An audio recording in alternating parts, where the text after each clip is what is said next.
Hi, I'm Sarah Cook from Howard County Library System, here to talk to you about Summer Reading 2022. First up, we have The Last Quintista by Donna, Barba, Higuera. In the not-too-distant future, a huge comet is heading for Earth, predicted to wipe out the entire planet. You and your family are among the couple hundred very lucky scientists chosen to escape this fate by flying a spaceship to a new planet and starting over. Of course, it will only take 380 years to arrive at the closest habitable planet, but that's okay because everyone will be put into a sleep stasis for the duration, with all sorts of educational programs being embedded directly into their brains. But when you finally wake up, nothing is as expected. Your parents aren't there. Your memories of Earth are very vague. Several sinister-looking humanoids are inspecting you, and you keep hearing this message in your head. I am Zeta 1, expert in botany and geology. I am here to serve the collective. Next, Fast with Stage Dreams by Melanie Gillman. Our story takes place in the New Mexico Territory in 1861, where sweet Grace from Georgia is running from the war and her family's expectations, when her stagecoach is robbed by the infamous Ghost Hawk. Finding little money, the outlaw kidnaps Grace instead, planning to hold her for ransom, until Grace convinces Ghost Hawk to infiltrate a Confederate party to steal secrets for the Union together. Beautifully illustrated, this historical fiction graphic novel spotlights the diversity of the Old West in a tale of adventure and love. And as an added bonus, the author gives a few pages at the end dedicated to fun footnotes and facts about the time period referenced in the story. Time for one of our awesome nonfiction titles. This is The Wild World Handbook: How Adventurers, Artists, Scientists, and You Can Protect Earth's Habitats by Andrea Debbink. While it's not a graphic novel, it is full of cool pictures and fun facts about our environment and is divided into 9 chapters featuring 9 different global habitats: mountains, forests, deserts, polar lands, ocean, freshwater, cities, rainforests, and grasslands. Within each chapter, you get 2 short biographies, a natural wonder, a field trip, an environmental success, a DIY project, and an example of stewardship that you can organize for our planet. My favorite character in the Black Panther movie was definitely Princess Shuri, with her own STEM lab filled with amazing inventions and world-saving projects. If you're a fan too, then this next book is for you. Shuri, the Vanished, a Black Panther novel by Nick Stone.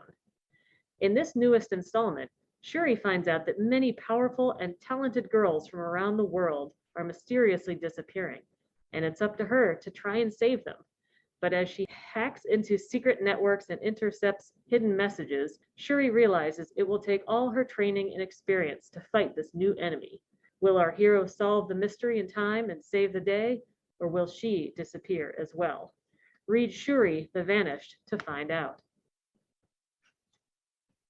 Next we have Efren Divided by Ernesto Cisneros. Efren's life is pretty normal. He wakes up to his twin siblings' feet in his face as usual, eats his mother's tasty sopas for breakfast, walks the little ones to school, then goes to his own school, helps his best friend come up with a plan to become class president, hits the library, and then heads back home for dinner with his family. Only today, something is different. Something is wrong. His mom isn't home like usual. Neither are his siblings. Worried, he checks the playground, then the elementary school, where he finds a note from his neighbor saying she took Max and Mia to her place. When he arrives there, he gets the terrible news. ICE agents have arrested his mother for being undocumented and have deported her. How can Efren help his mother and take care of his family now? Hey, look, it's another graphic novel. This is Long Distance by Whitney Gardner.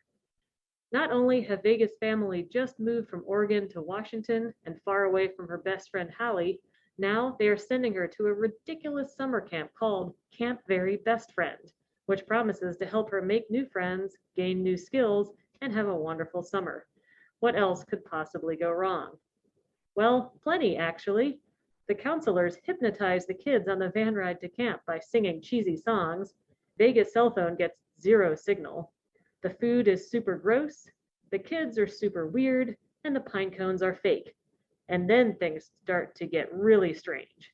And it's up to Vega and her maybe new friends to figure out what's really going on.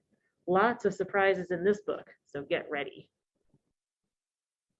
Are you ready for some scary nonfiction? Here is The Deadliest Diseases, Then and Now by Deborah Hopkinson. Backed by solid research, including many primary sources, this book takes a dive into the history of deadly diseases throughout the world, starting back in the year 1346 with the Great Mortality, to the plague, to the 1918 influenza pandemic, and many more through history, finishing up with COVID-19. If you are a disease detective, this is a very interesting book that includes old photographs, like this one of a 17th century plague doctor, as well as a glossary, a word scramble, a quiz, a how-to guide on chronicling your own experience during a major event, and some recommended reading if you'd like to learn more about these diseases. Now it's time for Rick by Alex Gino. Have you ever felt like everyone else has it figured out except you? Like they all have a plan, but you're just along for the ride. Rick feels like that too. He's starting middle school, and there's a lot he doesn't understand. Like why his best friend is talking about girls like they are objects, being super disrespectful, and why he's bullying all the gay kids. They've been friends forever, but now Rick isn't so sure Jeff is a good friend after all, and it might be time to make some new ones. With the help of his wise grandfather, a supportive teacher, and his favorite sci-fi show, Rick starts to figure out his place in the world, in his family, in his school, and his friend group, including some kids from the Rainbow Spectrum Club. And last, but definitely not least, here is Amanda Gorman's The Hill We Climb, an inaugural poem for the country. Now, I know there is no way for me to read it as amazing as she did, but I would like to read a little excerpt from the beginning and a little bit from the end, because it's such a fantastic poem. When day comes, we ask ourselves, where can we find light in this never-ending shade? The loss we carry, the sea we must wade. We've braved the belly of the beast. We've learned that quiet isn't always peace, and the norms and notions of what just is isn't always justice. And yet the dawn is ours before we knew it. Somehow we do it. Somehow we've weathered and witnessed a nation that isn't broken, but simply unfinished. We will rebuild, reconcile, and recover in every known nook of our nation, in every corner called our country. Our people, diverse and dutiful, will emerge battered but beautiful. When day comes, we step out of the shade, aflame and unafraid. A new dawn blooms as we free it, for there is always light, if only we're brave enough to see it. If only we're brave enough to be it. What's this? A third graphic novel? What? This is Go With the Flow by Lily Williams and Karen Schneemann. I'm so angry. This new girl at school got her period and we were all in the bathroom and the pad machine was empty. She was wearing white pants and it was everywhere. I felt so bad for her. But then I started thinking, why is the machine always empty? Why is there even a machine if they don't bother to fill it? I went to the office, but Ms. Carr would barely talk to me about it. First of all, this is a total injustice.